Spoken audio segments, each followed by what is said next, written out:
दोस्तों, मैं प्रशांत नामा। और सुनिए, कैसे आप सब। आज कहानी है मेरे पास आप लोगों के लिए। मेरी कहानी, प्रतीक्षा की कहानी। अच्छा, इसका पहला पार्ट पहले आ चुका है, तो उसका लिंक भी डिस्क्रिप्शन में है, तो पहले जाकर उसे देखना। तब जाके आपको ये वाली वीडियो ज़्यादा अच्छे से समझ में आएगी। और कहानी अच्छी लगे तो लाइक कमेंट शेयर करना मत भूलना। और वीडियो पर नए हो तो ये जो नीचे आपको लाल कलर का सब्सक्राइब बटन दिख रहा है ना, उसको प्रेस कर देना। और नोटिफिकेशन आपको वक्त वक्त पर मिलती रहे, इसलिए बेल आइकन भी प्रेस कर देना। ओके, मुझे पता है कर दोगे तुम लोग, भरोसा है।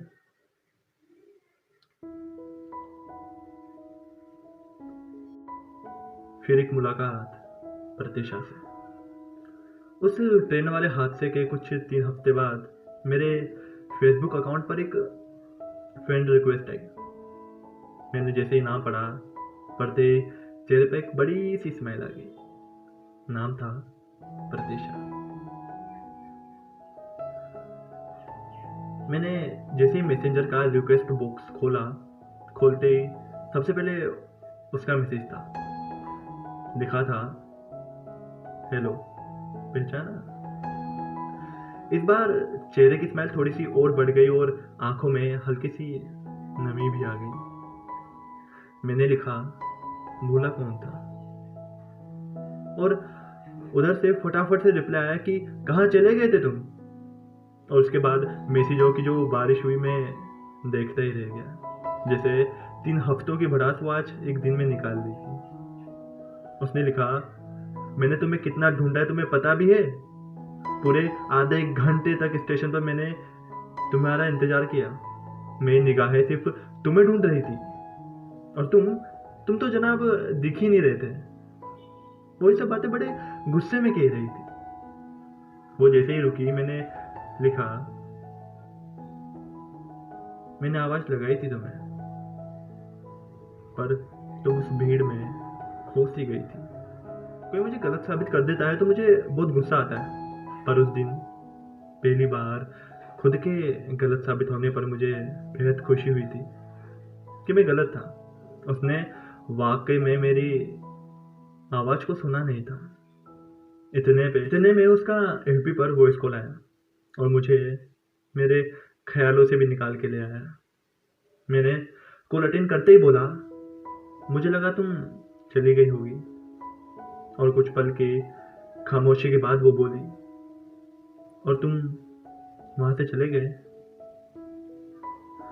मुझे बिना ढूंढे। उसकी आवाज में भारीपन था जो मैं आराम से महसूस कर सकता था। उसने बोला, कुछ ज्यादा जल्दी उम्मीद नहीं छोड़ दी थी मुझसे दोबारा मिलने की, लेकिन पता है मुझे पूरी उम्मीद थी कि मैं तुम्हें ढूंढ ही लूंगी। ये कुछ शब्द होते हैं जो आपको अंदर तक छू जाते हैं। इन शब्दों ने भी वही काम किया था, मेरी रूह को अंदर तक छू लिया था। मेरी रूह को अंदर तक छू लिया था।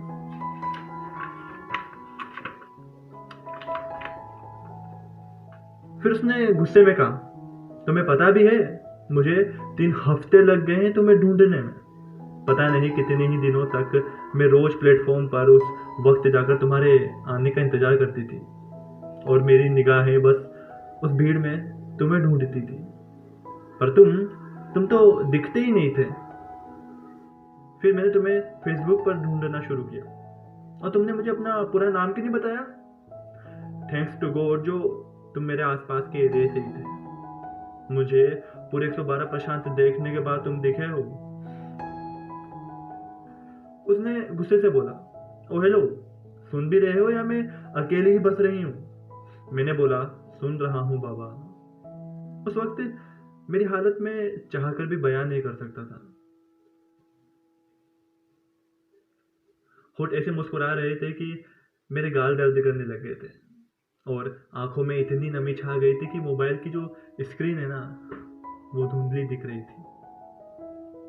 मैंने कहा मैं थोड़ा आशावादी का हूँ और मेरे इस दिमाग में नेगेटिव थॉट्स से ज़्यादा आते हैं। मुझे लगा मैं तुम्हें फिर कभी मिल नहीं पाऊंगा और उस वक्त को मैंने एक अधूरा और हसीन पल देकर मेरी डायरी में छोड़ दिया था।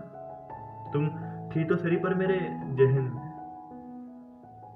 फिर कभी कोटा आता तो उस 60 मिनट के साथ तुम भी मुझे बहुत याद आती, बहुत। अच्छा सुनो, तुम्हें सोना भी तो होगा। इस मुलाकात की रात को मैं यूं गमगीन नहीं बना सकता। तुम सो जाओ, कल की शुरुआत के साथ फिर एक मुलाकात होगी। तुम्हारी मुझसे फिर एक नए सिरे से बात होगी।